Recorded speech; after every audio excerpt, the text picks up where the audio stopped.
Hola, ¿qué tal? Bienvenidos, buenos días. Bien, van incorporándose varios a la sala. Ahorita iniciamos en lo que terminan de entrar. Parece ser que ya todos están listos, todos están solicitando entrar. Oh, muy bien, Claudia, muchas gracias. Es la de las primeras en poner presente. Muy bien, por favor.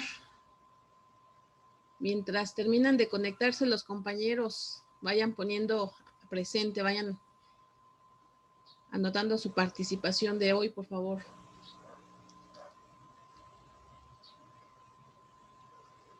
Bien, ahí la llevamos 14. Este es un grupo bastante amplio.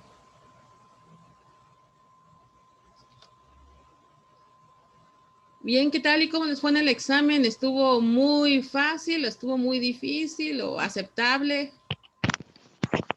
Hay más o menos, ¿no? ¿Qué me dicen? Pues estuvo bien. No es que había una pregunta que creo que estaba equivocada, maestro. Sí, a todos, ¿verdad? Yo creo que ahí capturaron a animal en vez de natural. Natural. Sí. Bueno, los animales son naturales, vamos a tomarlo como sinónimo. Sí, y además venía también en la pregunta, pero sí, yo ahí me fui por experimental, creo. Experimental.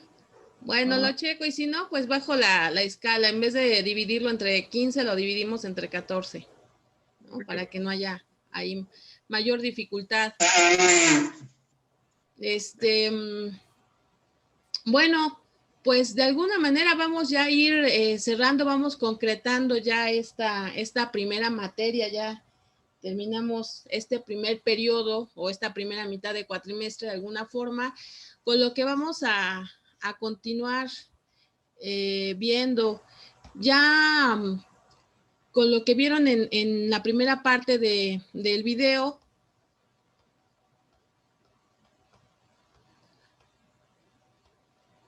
podemos ir cerrando. Recuerden, entonces, la psicología está dividida en varios campos, ¿no?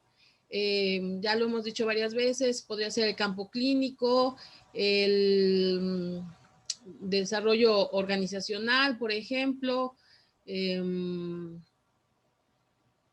A ver, ayúdenme, ¿qué más campos hay en la psicología? Ya dije organizacional, que es donde el psicólogo se inserta en las empresas. Estoy recordando el forense. A ver, ¿quién me levanta la mano y me dice qué más hay? Educativo. El campo educativo, muy bien, ¿qué más?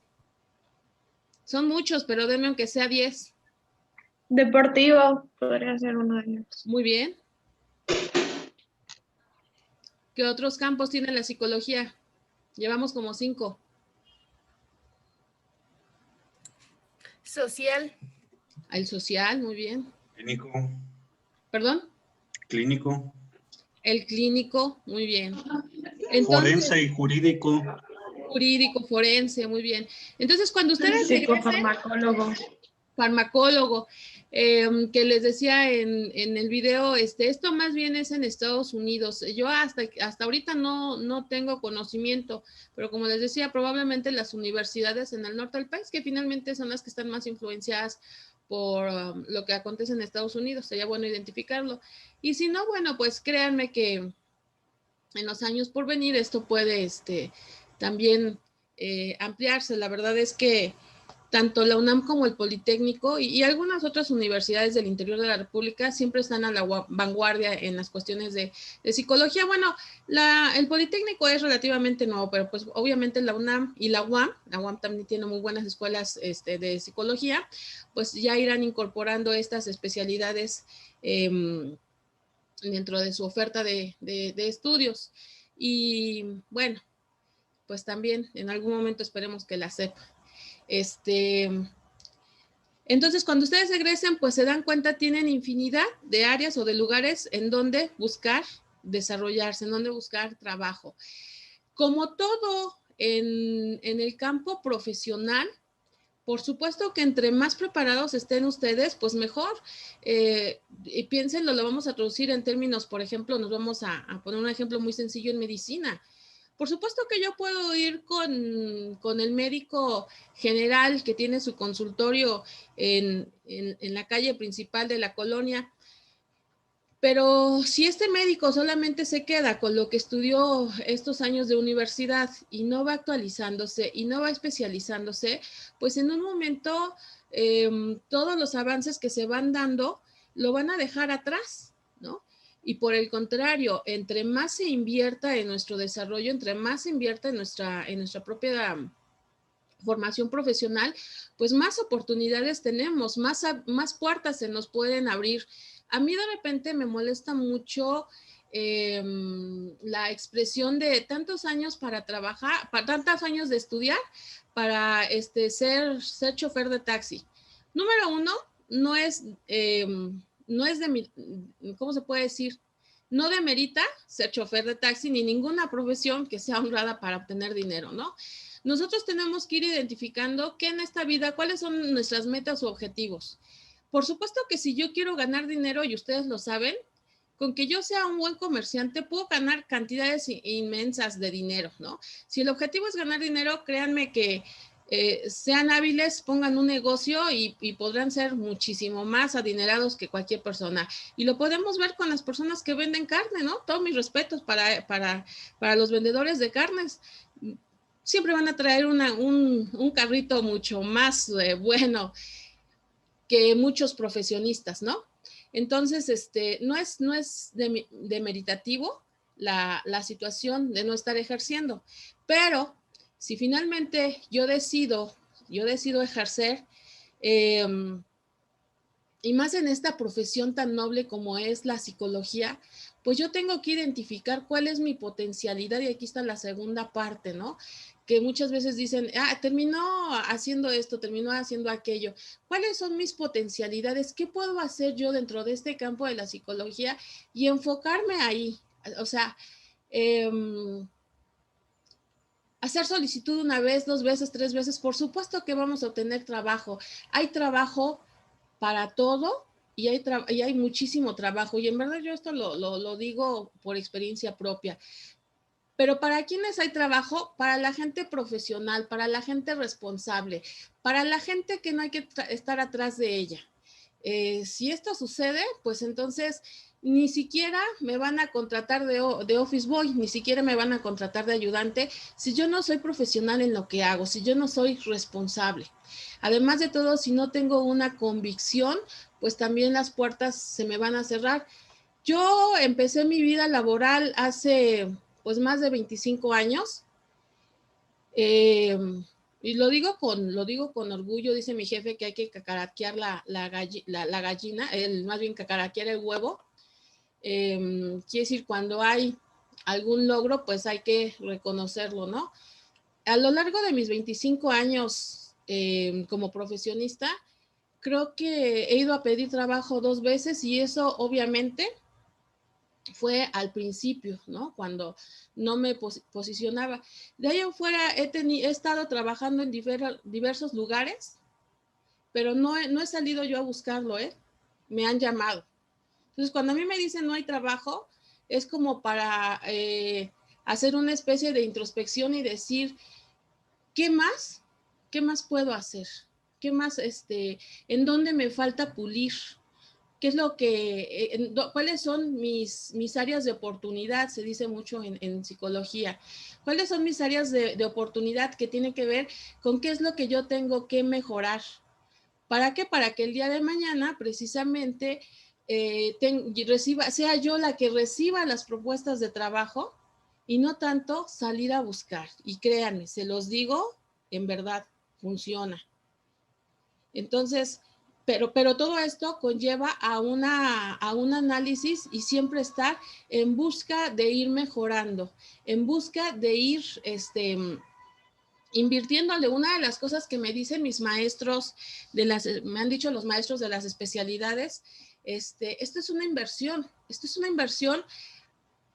tanto en términos económicos como en términos profesionales y personales. específicamente en el área de psicología, porque cualquier especialización que ustedes, con la que ustedes continúen, no solamente les va a dar para ganar dinero, o sea, les va a dar para ganar desarrollo personal, comprensión del mundo que nos rodea y bueno, la verdad es que esto es verdaderamente maravilloso. Entonces, pueden hacer infinidad de cosas. Yo ahorita pienso en términos de toda mi generación, cómo nos fuimos diversificando en infinidad de cosas. Yo en el video les hablaba de las personas, de los psicólogos que están trabajando en centros penitenciarios.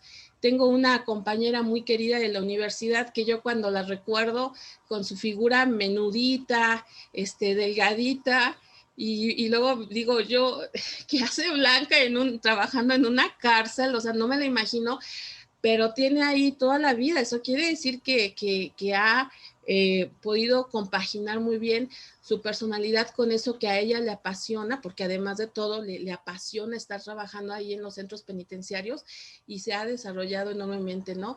Mis compañeras que están trabajando en contra de las adicciones, todas muy bien posicionadas. Para mí, mi respeto. Mis compañeros que han ido avanzando y que no solamente se quedaron en la maestría, sino también en el doctorado. Tengo muchos amigos de generación que ahora son doctores, que son investigadores muy, muy importantes. Ahorita con todas estas cuestiones de las redes sociales, me doy cuenta de todos, por ejemplo, los webinars que están proponiendo en sus diferentes especializaciones. Pero por supuesto, cuando volteamos a ver su currículum, pues es un currículum que ha ido creciendo y que sí, por supuesto, ha costado. Por supuesto que las especializaciones cuestan, ¿no? Yo le decía a un amigo hace poquito que pues me hizo una observación muy, muy amable, verdaderamente la agradezco mucho. Yo le decía, pues es que en los últimos 4 años le he invertido más de 35,000 pesos a mi formación. Imagínate si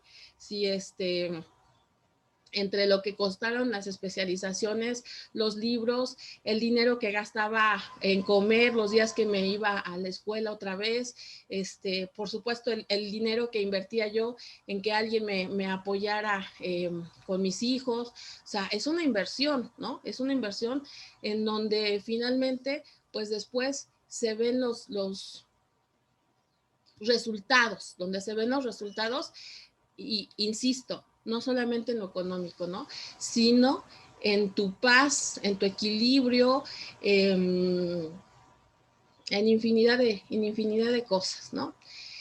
Bien, para mucha gente que no está familiarizada y que solamente de oídas, vamos a decirlo de esta forma, cuando no estamos familiarizados con la psicología y solamente conocemos como de oídas, muchas veces a lo mejor hasta inclusive nada más con lo que vemos en la televisión o en las redes sociales, de repente psicólogo, psiquiatra y psicoanalista pareciera que son sinónimos, pero yo aquí al final les digo, no, hay diferencias y no son sinónimos ni son en cierto sentido parecidos. Tal vez es el hecho que estamos trabajando, sí, con esos aspectos de lo que sería pues vamos a decirlo en términos generales, de la mente, ¿no? Están estudiando, están relacionados o emparentados con todo esto que es el estudio de la conducta, de la mente, etcétera, pero tienen sus áreas de incidencia muy específicas, son un tanto diferentes. Les hablaba yo del psicoanálisis. Ahorita vamos a entrar un poquito más en detalle en esta situación que está emparentado, pero ellos se cuecen aparte, ¿no? Y aquí está eterna como controversia, donde los psicólogos, sobre todo los más, voy a decir, científicos, pues sí, también como que los quieren apartar porque también señalan que no es una disciplina científica. Y entonces está un poquito como ese juego de dimes y diretes, pero finalmente también habría que reconocer que el psicoanálisis ha hecho aportaciones bastante interesantes. En todo esto que es el estudio de, como decía hace ratito, la conducta y los procesos mentales, ¿no? Vamos a ir con este segundo tema del día de hoy, que lo anoté aquí como historia de la psicología, que va a ser un esbozo, perdón, va a ser un esbozo, pero verdaderamente breve, de esta historia de la psicología. Obviamente no lo puedo abarcar ni en 2 horas. Esto, inclusive nos podemos llevar hasta un semestre nada más en este tema, ¿no? Pero pues no tenemos ese tiempo, así es que vamos a irlo resumiendo de una manera más concreta. Nosotros ya vimos al principio de esta materia algunas de las bases y también algunos de los puntos acerca de cómo inició la psicología, cómo se fue desarrollando. Y yo quiero cerrar prácticamente con esto que abrí, porque va a ser el preámbulo para nuestra siguiente materia, con lo que vamos a comenzar dentro de 8 días. Vamos a comenzar a hablar de las teorías de la personalidad, pero pues obviamente estas teorías de la personalidad se han ido desarrollando, se han ido gestando a partir, o más bien dentro del nicho del desarrollo de estas teorías psicológicas. Aunque hay varias, nos vamos a centrar básicamente en 4, voy a decir en 4 áreas más específicas. Como ustedes recordarán, yo les había dicho, creo, desde la primera clase, que la psicología pues es una palabra de origen griego, y esto nos remite inmediatamente al hecho de que ya los antiguos griegos, Sócrates, Platón, Aristóteles y Platón sobre todo, pues ya identificaban estos aspectos de la conducta, ya se hacían preguntas sobre el desarrollo de la conducta humana y sobre los procesos mentales, pero fue hasta el siglo XIX cuando, utilizando el método científico, se le va a dar a nuestra disciplina, digamos, esa característica de ciencia formal. Y esta historia, entonces, de esta nueva ciencia que van haciendo en aquel momento, pues la podemos ir identificando dividida, digamos, en 3 partes, o en 3 etapas principales, de alguna forma. La primera, con el origen, con todo esto que ya habíamos hablado de Wundt. Acuérdense de Wilhelm Wundt, que está considerado como el padre de la psicología, porque allá por 1879, pues va a fundar en Alemania, en Leipzig, este primer laboratorio, y que él trataba de explicar, él trataba de explicar nuestras experiencias inmediatas, ¿no? Y también buscaba alguna manera de estudiarla, y como estaba en boga esta cuestión de la ciencia, bueno, pues él buscó la manera de idear métodos experimentales para ir desarrollando este conocimiento, ¿no?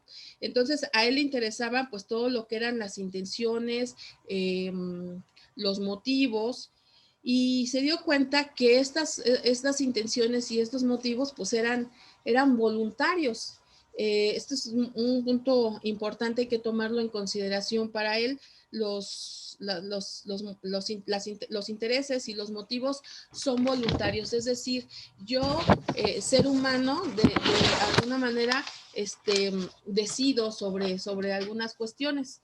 Él también va a comenzar a trabajar sobre la atención humana y va a desarrollar experimentos para identificar cómo se da la atención controlada, ¿no? Yo espero que ustedes ahorita me estén poniendo atención en lo que tengo las diapositivas y en lo que estoy diciéndoles. Entonces, eso quiere decir que ustedes tienen esa atención controlada, están decidiendo ponerme la atención en vez de estar mirando hacia otro lado o estar escuchando los sonidos que pudiera haber alrededor de su hogar o las personas que estuvieran alrededor de ustedes. De alguna forma ustedes están decidiendo centrarse en este aspecto, ¿no? Y Gund identificó esta característica entonces de la atención y también buscó estrategias para medir esta atención. Con el paso del tiempo, pues se fue topando con algunos problemas y sus mismos estudiantes, digamos que le dieron otras vertientes, les dieron otras directrices. Aquí podemos hablar de su discípulo, lo tengo acá, perdón, de Tishner. Ahí está. A ver, permítanme. Ahí está, para que se pueda ver bien. Les decía entonces, los alumnos de Gund van tomando también de alguna manera sus propios caminos y este es el caso de Tishner, que ya ha llegado el momento, empezó a diferir notablemente de su maestro. Hay que ubicarnos en la época. Estamos principios del siglo XX, finales del siglo XIX, y en el mundo científico también están en un boom en las cuestiones de física y de química. Se están descubriendo las subpartículas atómicas y entonces Tishner está convencido de que así como la estructura material está constituida por estas partículas, entonces los procesos mentales también deberían de estar constituidos a partir de esas pequeñas estructuras o de esos pequeños átomos. Si la materia tiene átomos, entonces los psicólogos deberían de estudiar situaciones complejas, pero ir identificando esas pequeñas partes. Por supuesto, metafóricamente, lo voy a decir metafóricamente, desde la perspectiva de Tishner, habría que buscar cuáles son los átomos en términos de pensamiento, ¿no? Desde el punto de vista de Tishner, pues así era la situación. Entonces, él decía que nuestra conciencia, veamos la imagen que tengo aquí, la conciencia debería de ser dividida en estas tres partes que tengo aquí, en sensaciones físicas, sentimientos e imágenes. A ver. Ok, aquí tenemos la primera, ¿no? Sensaciones físicas, piensen en, por ejemplo, lo que vemos, lo que oímos, lo que tocamos, ¿sale? Esas son las sensaciones físicas. Estas también, de alguna manera, van a ir complementándose con el siguiente punto, que son los sentimientos. ¿Sí? Por ejemplo, nos dice un artículo que leí por ahí, la sensación física sería ver un objeto, nos decía una fruta, no sé, piensen en un plátano, un melón, una fresa. O sea, la estamos viendo o inclusive la estamos oliendo o la estamos tocando. Esa es la sensación física. Y esta fruta nos genera algún sentimiento. Nos puede generar placer, nos puede gustar su sabor o displacer, nos puede no gustar, nos puede dar asco o lo asociamos con a lo mejor el día que vomité y no, yo las fresas ni me las acerquen, ¿no? Por ejemplo. Entonces, ahí tenemos el segundo componente o el segundo átomo de la conciencia, ¿sale? El tercer átomo de la conciencia, según Tishner, serían las imágenes o representaciones mentales. Lo que yo recuerdo de esa fresa, que se queda grabada en mi mente. Ahorita ustedes están pensando en fresas porque yo estoy diciéndolo y me imagino que de los 20 que habemos en la sala, más o menos, a lo mejor probablemente uno tenga alguna fresa enfrente, pero la de los demás seguramente no tenemos una fresa físicamente enfrente y la estamos evocando. Entonces a eso Tishner llamaba imágenes, ¿sí?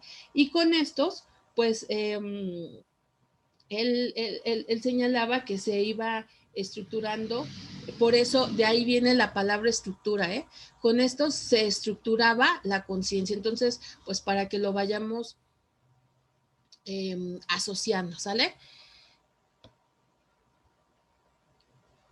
Después, un poquito después, dentro de esto que se fue esparciendo como la pólvora, dicen por ahí, nos va a llevar a otra nueva escuela que es el funcionalismo. De los alumnos que Gunn había tenido, estaba este norteamericano que se había ido a estudiar allá a Europa con Gunn y que después cuando regresa a su país, William James, va desarrollando toda una idea, ¿no? Él va cuestionando las ideas que Tishner tiene acerca del estructuralismo para James. Esto que propone Tishner es erróneo. Y esto es porque, bueno, la formación académica que tiene Gunn es muy variada. Gunn en su juventud estudió filosofía y también estudió fisiología. O sea, son estos dos áreas que le van a dar pues este desarrollo a nuestra profesión, ¿no? La fisiología y la filosofía. Así como diametralmente opuestas. Pero esto de alguna manera le permite tener otra visión e interpretar todos estos fenómenos que están siendo debatidos por los científicos en aquel entonces. Para él, les decía yo hace ratito, para él estos átomos de los que habla Tishner, pues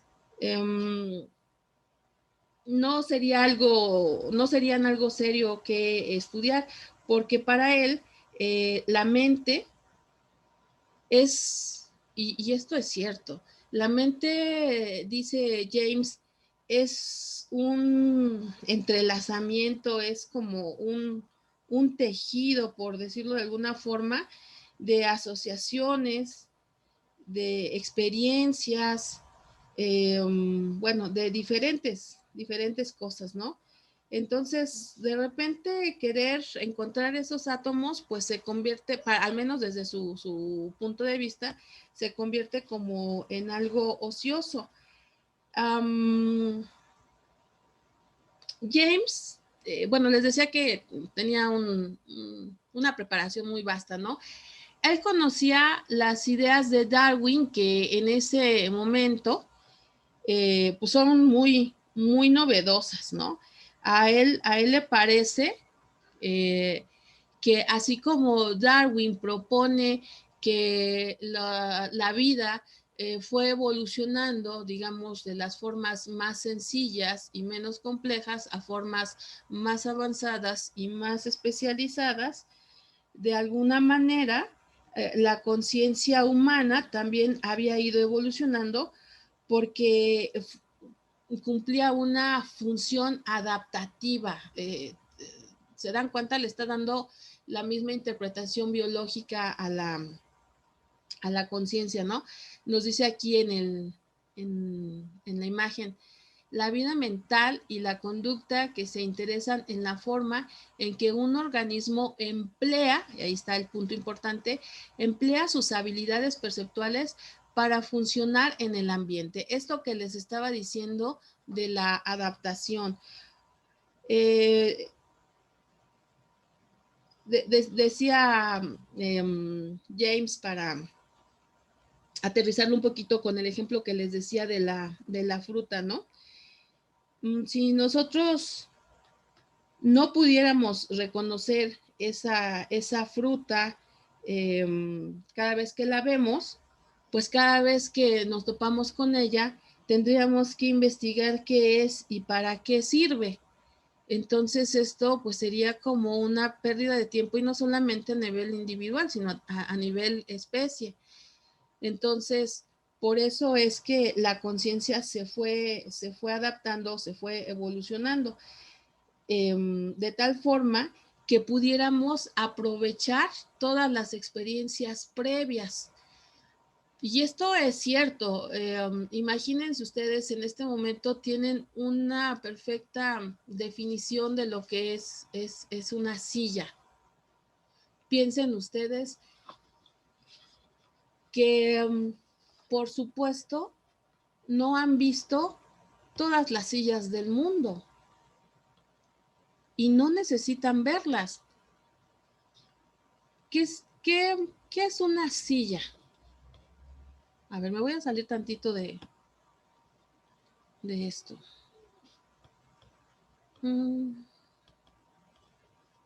Siempre me cuesta un poco de trabajo salirme de la pantalla. Quiero verlos a todos. Ya.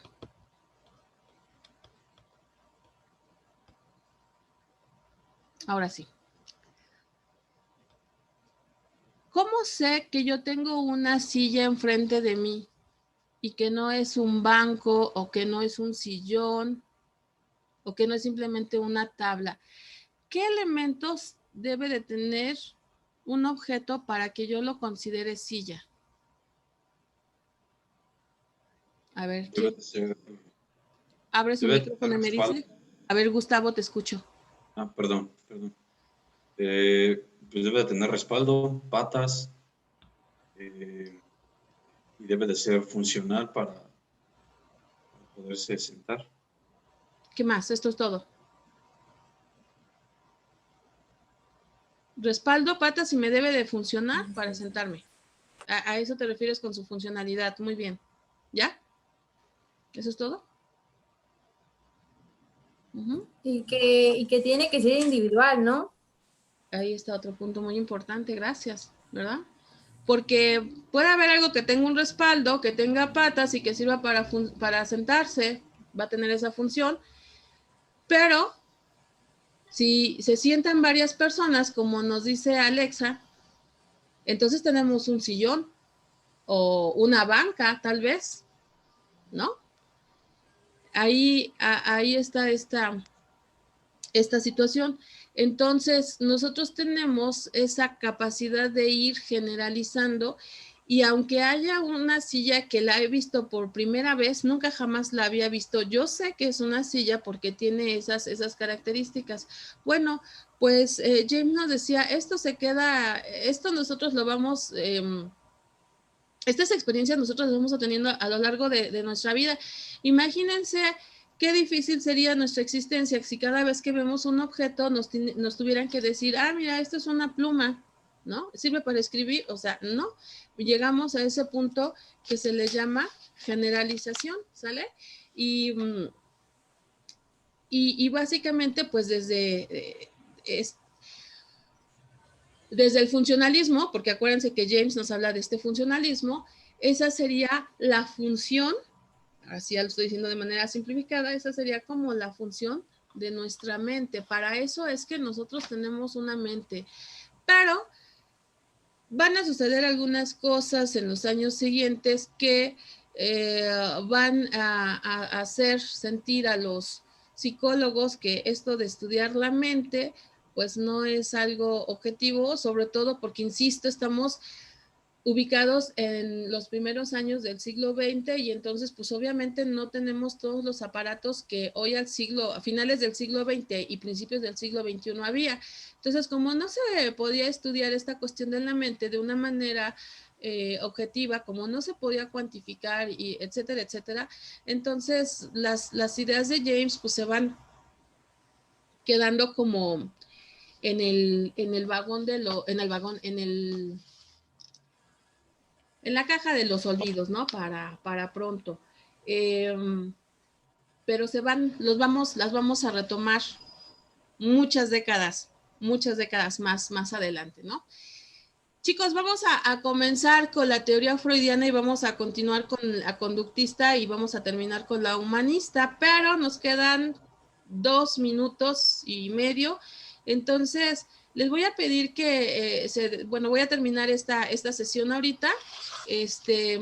Nos desconectamos y prácticamente inmediatamente después vuelven a conectarse a la siguiente sesión, ¿sale? En esta segunda parte, por favor, ¿sale? Entonces los espero 1 minuto cuando mucho, ¿sale?